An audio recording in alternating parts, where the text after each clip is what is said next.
Hey guys, welcome back to my channel. आप सुन रहे थे मेरे साथ हाँ ये मोहब्बत है।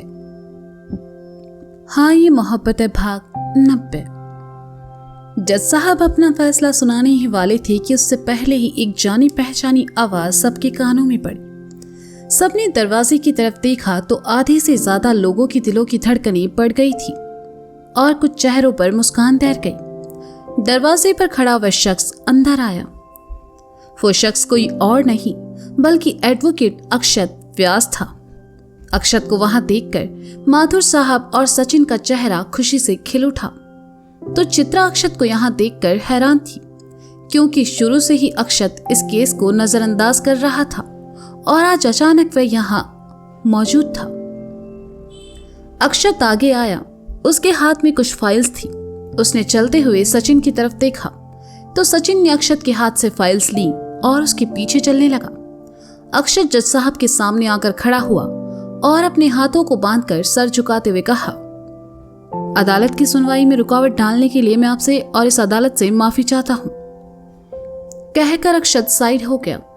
जज साहब हल्का सा मुस्कुराए और कहने लगे,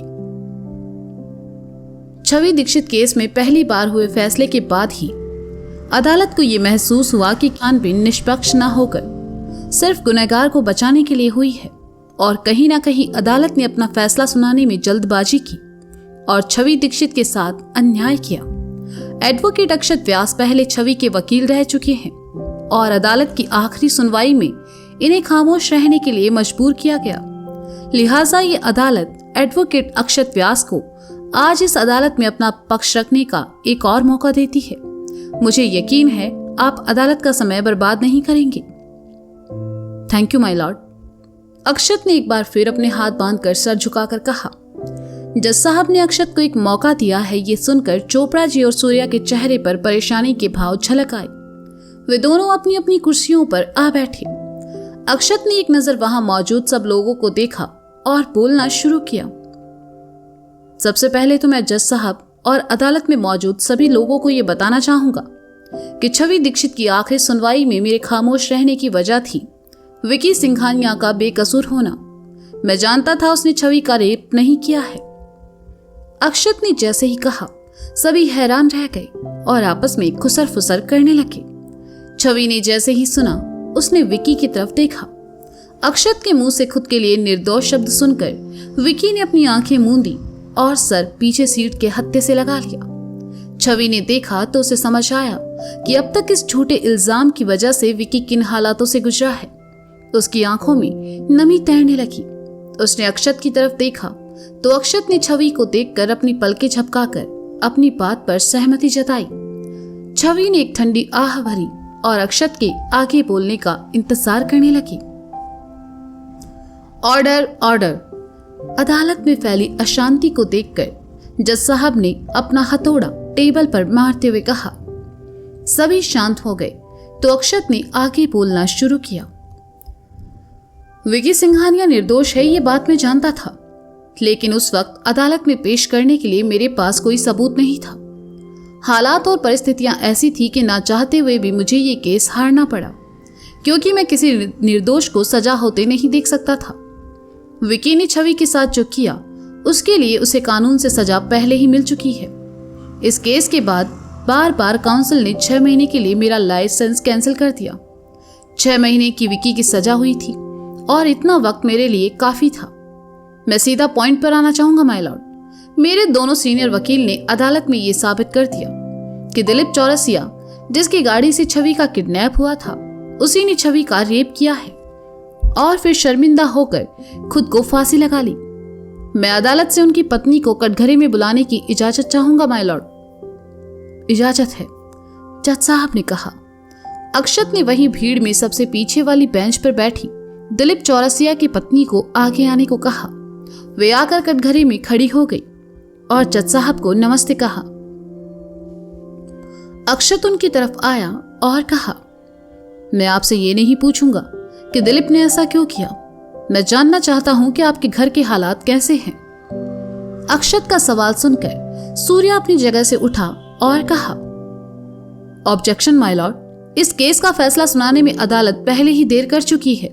अब ऐसे बेतुके सवाल करके इस केस को खींचने से क्या फायदा? सूर्या का यूं बीच में टोकना अक्षत को अच्छा नहीं लगा। उसने गुस्से से थोड़ा ऊंची आवाज में कहा, जब तक मैं बोल रहा हूं कोई बीच में नहीं बोलेगा। बहुत ऑब्जेक्शन हो चुकी सुनवाई में, अब एक और ऑब्जेक्शन आया तो इस केस से पहले मैं उनका कच्चा चिट्टा यहां खोलकर रख दूंगा। अक्षत की बात सुनकर सूर्या थोड़ा सहम गया। पास बैठे चोपड़ा जी ने हाथ पकड़कर उसे वापस बैठाया और कहा, कुछ मत बोलो सूर्या। जज साहब ने अक्षत को गुस्से में देखा तो थोड़ी देर के लिए खामोश रहे, क्योंकि अक्षत के गुस्से से तो वाकिफ वे भी थे और ये भी जानते थे कि इस पूरे कोर्ट में अक्षत व्यास ही है जो बिना डरे सबके सामने अपनी बात रखता है। जज साहब ने एक नजर सूर्या को देखा और कहा, ऑब्जेक्शन ओवररूल्ड। एडवोकेट सूर्या, सुनवाई आपको अपनी बात रखने का मौका दिया जाएगा, तब तक के लिए शांत बैठे। मैं माफी चाहता हूं माय लॉर्ड, सूर्या ने उठकर कहा और वापस बैठ गया।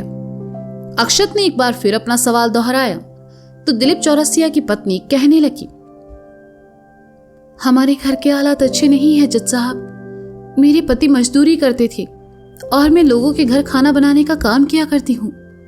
यही करके हम अपने बच्चों को पाल रहे थे। 2 वक्त का खाना भी मुश्किल से खा पाते थे, उस पर बच्चों को पढ़ाना लिखाना। वो कुछ दिनों से काफी परेशान थे। बाद में पता चला उनके नाम पर किसी ने 12 लाख की गाड़ी निकलवाई है। इतने पैसे हम लोगों ने कभी अपनी जिंदगी में नहीं देखे जज साहब। गाड़ी तो दूर की बात है, हमारे घर में एक स्कूटर तक नहीं है। उन्होंने शहर जाकर पता किया कि वो गाड़ी जब्त हो चुकी है और पुलिस उन्हें ढूंढ रही है। उन्हें रोज कोई फोन करता था। बदनामी और झूठे इल्जाम के डर से उन्होंने खुदकुशी कर ली जज साहब। कहते हुए महिला रो पड़ी। जज साहब ने सुना तो काफी हैरान हुए, क्योंकि सूर्या और चोपड़ा जी ने उन्हें अलग कहानी सुनाई थी। उन्होंने महिला का बयान फाइल में लिखा और अक्षत की तरफ देखा। आप जा सकती हैं, अक्षत ने महिला से कहा और जज साहब की तरफ देखकर कहने लगा, माय लॉर्ड, जैसा कि इन्होंने कहा कि इनके घर के हालात अच्छे नहीं थे, ऐसे में 12 लाख की गाड़ी खरीदना और उससे छवि को किडनैप करके उसका रेप करना, ये बातें आपस में कनेक्ट नहीं होती है माय लॉर्ड। मैं अदालत को बताना चाहूंगा, दिलीप चौरसिया की मौत के बाद जब मैंने उसकी छानबीन की तो सामने आया कि इस घटना के कुछ महीनों पहले Dilip Chaurasia VS group company के पार्किंग एरिया में एक गार्ड की नौकरी करता था, लेकिन किसी वजह से उसे वहां से निकाल दिया गया और उसके बाद अपना घर चलाने के लिए दिलीप मजदूरी करने लगा। बड़ी कंपनियों में गवर्नमेंट टैक्स और बाकी चीजों से बचने के लिए अपने एम्प्लॉय के नाम पर जमीन, घर और गाड़ी लेना आम बात है। दिलीप चौरसिया के नाम पर भी गाड़ी ली गई, जिसके बारे में उसे पता तक नहीं था। किडनैपर को विकी सिंघानिया ने वही गाड़ी अलॉट करवाई, क्योंकि विकी किसी दिलीप चौरसिया को नहीं जानता था और उसे लगा इससे वह कभी पकड़ा नहीं जाएगा। ये गाड़ी की डिटेल्स है सर, जो मैंने गाड़ी के शोरूम से मंगवाई है। अक्षत ने कुछ पेपर्स जज साहब की तरफ बढ़ा दिए। जज साहब ने पेपर्स देखे और अपनी फाइल में कुछ लिखा। अक्षत ने आगे बोलना शुरू किया। अब शक एक बार फिर विकी सिंघानिया पर आता है, लेकिन जैसा कि मैं अदालत को पहले ही ये बता चुका हूं कि विकी सिंघानिया निर्दोष है। किडनैपर बड़ा शातिर है सर। उसने अपनी साजिश को अंजाम देने के लिए विकी सिंघानिया को सिर्फ एक मोहरा बनाया। वो जानता था कि उसे जो चाहिए वो उसे विकी आसानी से दे सकता है। उसका मकसद छवि का रेप करना नहीं, बल्कि कुछ और था। एडवोकेट व्यास, आप कहना क्या चाहते हैं? किडनैपर ने छवि का रेप नहीं किया? जज साहब ने सवाल किया। जी हाँ माय लॉर्ड, छवि का किडनैप करने वाला और छवि का रेप करने वाला, ये 2 अलग इंसान हैं जज साहब, एक नहीं। अक्षत ने गंभीरता से कहा। अक्षत की बात सुनकर जज साहब का सर चकराने लगा। ये केस तो पहले से भी ज्यादा उलझ चुका था। अदालत में मौजूद लोग भी अक्षत की बात सुनकर हैरान थे। ये केस अब और दिलचस्प होता जा रहा था। सूर्या और चोपड़ा जी के गले सूखने लगे तो वहीं सिंघानिया जी भी टेंशन में आ गए। ऑर्डर ऑर्डर, जज साहब ने अपना हथौड़ा टेबल पर मारते हुए कहा। सभी शांत हो गए और अक्षत के आगे बोलने का इंतजार करने लगे। अक्षत ने जज साहब की तरफ देखा और कहने लगा, दरअसल इस केस को जानबूझकर इतना उलझा दिया गया ताकि हम असली गुनहगार तक कभी पहुंच ही ना पाए। आपसे रंजिश के चलते विकी ने छवि का किडनैप किया और इसके लिए उसने किसी अनजान की मदद ली, जिसका फायदा उठाया उस इंसान ने जिसने छवि का रेप किया था। उसे पता था अगर वो ऐसा करता है तो सबसे पहला शक विकी पर जाएगा, और अगर विकी बच भी जाता है तो किडनैपर तो है ही, और फिर हमारे साथी वकील भी, जो एक मरे हुए इंसान को किडनैपर बताकर उसे फिर से मार सकते हैं। कहते हुए अक्षत ने अपने सीनियर चोपड़ा जी और सूर्या को देखा तो दोनों के सर शर्म से झुक गए। क्या आप किडनैपर और उस आदमी को अदालत में पेश कर सकते हैं जिसने छवि दीक्षित के साथ गलत किया? जज साहब ने पूछा। बिल्कुल माय लॉर्ड, लेकिन उससे पहले मैं अदालत को कुछ बताना चाहूंगा। जिस शख्स ने छवि दीक्षित का किडनैप किया वो कुछ महीनों पहले मर चुका है। इस केस को इन्वेस्टिगेट करते हुए मेरा उस आदमी से सामना हुआ था, लेकिन मैं उसे पकड़ पाता इससे पहले ही उसने ट्रेन के सामने आकर अपनी जान दे दी। रेलवे पुलिस प्रशासन ने इसकी पुष्टि भी की है और ये रहे उससे जुड़े सबूत। कहते हुए अक्षत ने कुछ पेपर्स जज साहब के सामने रख दिए। जज साहब ने उन्हें देखा और यकीन भी कर लिया। अक्षत ने आगे कहना जारी रखा। किडनैपर ने जो किया उसकी सजा उसे मिल गई, लेकिन यहाँ असली गुनहगार किडनैपर नहीं बल्कि कोई और है जिसने ये पूरा जाल बिछाया है और सबको उसमें उलझाए रखा। एक आम आदमी की तरह वो पिछले 8 महीनों से हम सबके बीच रहकर अपनी जिंदगी जी रहा है। मुझे लगता था रेपिस्ट छवि को जानता है और उसे नुकसान पहुंचाने, उससे बदला लेने और शायद उसे बर्बाद करने के लिए ऐसा किया है, लेकिन मैं गलत था। रेपिस्ट बर्बाद तो करना चाहता था, लेकिन छवि को नहीं बल्कि गौतम सिंघानिया को। कोर्ट में जमा लोग एक बार फिर हैरान थे। गौतम सिंघानिया का नाम इस केस में पहली बार आया था। उन्होंने सुना तो हैरानी से अक्षत को देखने लगे। चोपड़ा जी और सूर्या भी आपस में इस बात पर चर्चा करने लगे और जज साहब को अब इस केस में और ज्यादा दिलचस्पी होने लगी।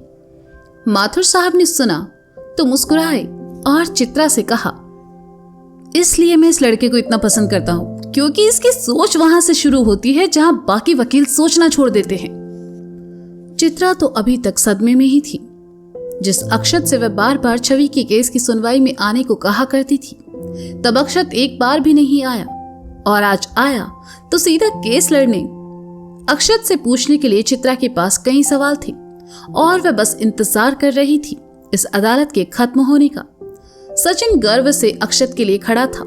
जैसे ही सूर्या और चोपड़ा जी ने उसे देखा तो सचिन ने उन्हें देखा और एक स्माइल दी जो कि उन दोनों को शर्मिंदा करने के लिए काफी थी। अक्षत के मुंह से गौतम सिंघानिया का नाम सुनकर जज साहब ने कहा, एडवोकेट अक्षत, क्या आप रेपिस्ट को अदालत में पेश कर सकते हैं? बिल्कुल माय लॉर्ड, इसीलिए तो मैं यहाँ आया हूँ। रेपिस्ट यही मौजूद है। अक्षत ने जैसे ही मुस्कुराते हुए कहा, सब इधर उधर देखने लगे। हर कोई एक दूसरे को शक की नजरों से देख रहा था। अक्षत पलटा और ऊंची आवाज में कहा, इंस्पेक्टर कदम। इंस्पेक्टर कदम का नाम सुनकर सभी शांत हो गए और सबकी गर्दनें एक बार फिर अदालत के दरवाजे की तरफ घूम गई। अगले ही पल इंस्पेक्टर कदम एक लड़के को हथकड़ी पहनाए अपने साथ लेकर अदालत में दाखिल हुए। इंस्पेक्टर कदम के साथ खड़े शख्स पर जब वहां मौजूद लोगों की नजर पड़ी तो सब हैरान थे, क्योंकि इस केस में एक नया ही चेहरा सबको देखने को मिला था। अदालत में जहां सब उसे देखकर हैरान थे, वहीं उसे देखकर सबसे बड़ा धक्का विकी को लगा। तो दोस्तों, क्या लगता है आपको, कौन है ये रेपिस्ट? आई नो आप जवाब जानते हैं, फिर भी जवाब सुनने के लिए कि उसने ऐसा क्यों किया आपको सुनना पड़ेगा। हाँ, ये मोहब्बत है भाग 91। तो मिलते हैं जल्द ही, तब तक के लिए बाय बाय।